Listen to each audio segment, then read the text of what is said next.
Assalamualaikum warahmatullahi wabarakatuh, anak-anakku sekalian.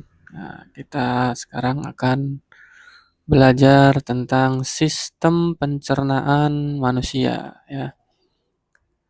Mengapa kita perlu makan dan minum? Tujuan pembelajaran kali ini adalah kalian mampu mengenali organ-organ serta fungsinya dalam sistem pencernaan manusia, mampu menjelaskan bagaimana proses pencernaan pada manusia, dan mampu menyebutkan jenis-jenis nutrisi yang diperlukan tubuh, mampu memberikan contoh menu makanan yang bergizi dan seimbang, mampu menyebutkan cara-cara untuk menjaga kesehatan pencernaan. Nah, ketika kalian terlambat makan, ya, atau tidak makan sama sekali, dalam beberapa jam saja, perut pasti akan terasa sakit, badan lemas, dan kepala pusing. Nah, tubuh kita membutuhkan makanan, ya, dan minuman sebagai energi, ya. Untuk mengubah makanan dan energi itu kita harus mencerna makanannya, ya. Mencerna makanan dan minuman melalui sistem pencernaan, ya, yang ada di dalam tubuh kita. Nah, apa itu sistem pencernaan, ya? Sistem pencernaan adalah rangkaian organ dalam tubuh manusia yang bekerja sama untuk mencerna makanan menjadi energi dan zat gizi yang dibutuhkan tubuh. Proses pencernaan makanan dimulai dari mulut hingga menjadi feses yang dikeluarkan melalui anus, ya. Feses itu adalah kotoran, ya. Kemudian organ pencernaan manusia. Yang pertama ada mulut, kemudian ada kerongkongan, ada hati, ada lambung, ada usus halus, usus besar, rektum, dan anus, ya. Oke, pertama adalah kita akan menjelaskan tentang mulut, ya. Mulut merupakan tempat pertama kali makanan masuk, ya. Jadi di mulut itu makanan dirasakan, dihancurkan, dilunakkan, dan dicerna, ya.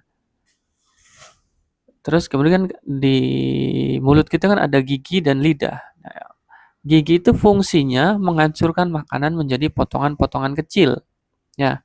Dan lidah mencampur makanan dengan air liur dan merasakan makanan tersebut, kemudian lidah mendorong makanan menuju kerongkongan.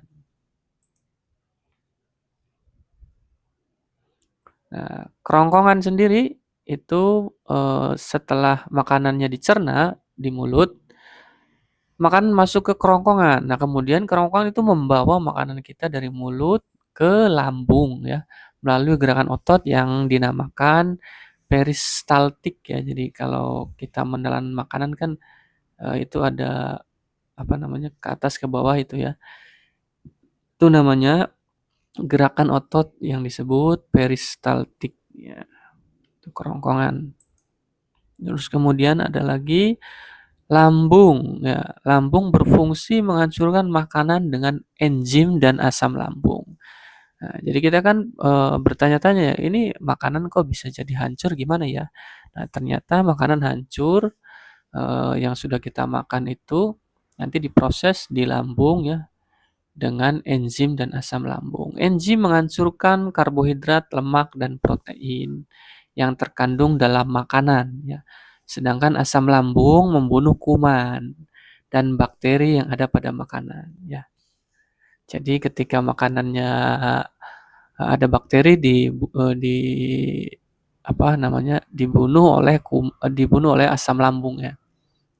Nah, yang mengolah karbohidrat, lemak, dan protein yang terkandung dalam makanan yang kita makan tadi itu oleh enzim namanya, ya. Nah, oke, setelah dihancurkan di lambung, makanan akan berbentuk seperti bubur, ya, bubur. Nah, kemudian usus halus, ya, makanan yang berbentuk bubur tadi akan memasuki usus halus yang terdiri dari 3 bagian, yaitu usus 12 jari atau yaitu usus 12 jari, jejunum, dan ileum, ya. Jadi ada 3 bagian tuh. Jadi ketika makanan kita tadi sudah diproses di lambung ya, sudah menjadi bubur, masuk ke usus 12 jari, terus kemudian ke jejunum dan ileum ya. Usus halus akan menyerap nutrisi dari makanan dan mengubahnya menjadi energi. Nah, kemudian ada namanya usus besar ya. Usus besar berfungsi menyerap air dari sisa makanan yang tidak diserap oleh usus halus. Ya, sisa makanan yang telah kehilangan air nanti berubah jadi kotoran atau feses ya. Nah, kemudian ada namanya rektrum dan anus ya. Sisa makanan yang sudah menjadi feses akan disimpan sementara di rektrum dan dikeluarkan dari tubuh melalui anus ya. Ketika kita BAB ya kalau kita istilahkan.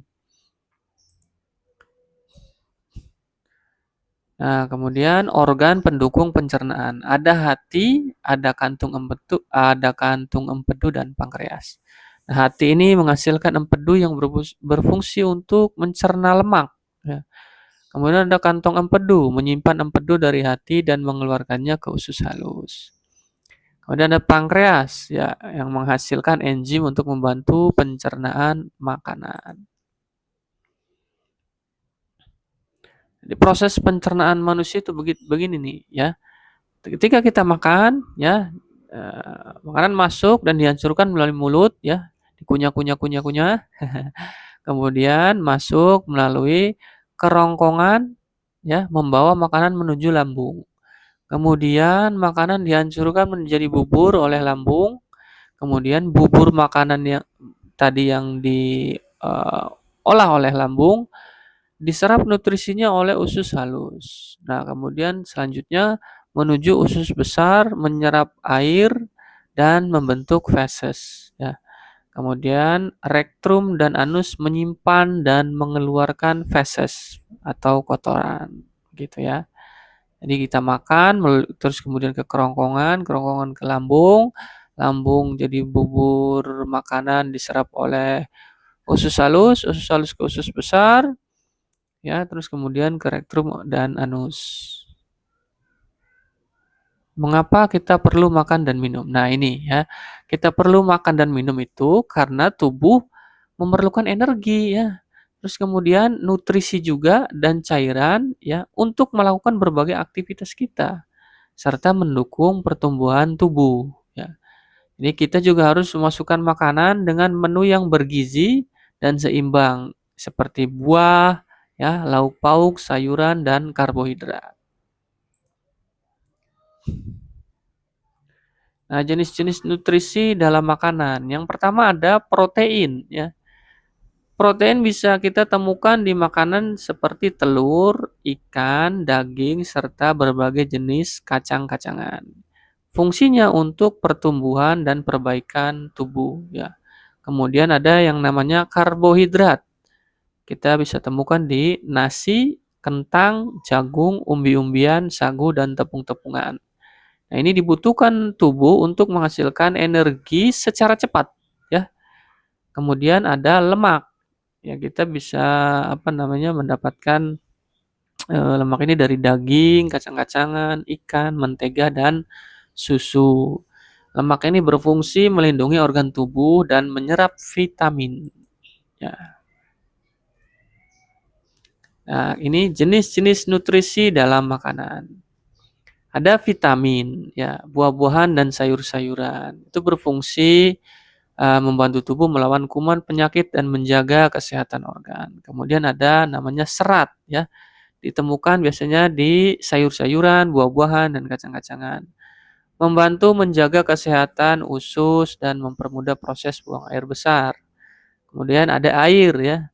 Nah, ini bisa dihasilkan dari buah-buahan, sayur-sayuran, dan juga air minum. Air membantu melunakkan makanan dan pembentukan air liur. Nah, piramida nutrisi pada makanan. Nah, coba kita lihat ya. Jadi 5% itu minyak, mentega, gula, makanan manis, dan minuman manis. Kemudian 20%-nya Ada daging, ikan, telur, dan kacang-kacangan. Kemudian ada 35% buah-buahan dan sayur-sayuran. Kemudian 50%-nya ada nasi, roti, singkong, gandum, dan kentang gitu ya. Ini namanya piramida nutrisi makanan ya. Jadi kita makan ini sesuai porsinya begini ya. Ini menurut para ahli. Nah, ini contoh menu makanan bergizi ya. Ada karbohidratnya, ada seratnya, ada vitaminnya, ada mineralnya, ada protein dan lemak. Ya, karbohidrat dari nasi, ya, serat dari buah-buahan atau apa namanya sayur-sayuran dan juga sayur-sayuran, vitamin dari buah-buahan, mineral juga dari buah-buahan. Nah, kemudian ada protein dan lemak itu bisa dari tahu, tempe, ya, juga apa namanya telur dan juga susu ya. Menjaga kesehatan sistem pencernaan ya. Tips untuk menjaga kesehatan sistem pencernaan yang pertama adalah makan makanan bergizi yang seimbang ya. Terus kemudian yang kedua hindari makanan terlalu berminyak atau pedas ya. Kemudian 3, mengunyah makanan sebanyak 32 kali dan secara perlahan. Ya. Minum air putih, yang terakhir adalah minum air putih yang cukup dan olahraga secara teratur. Gitu.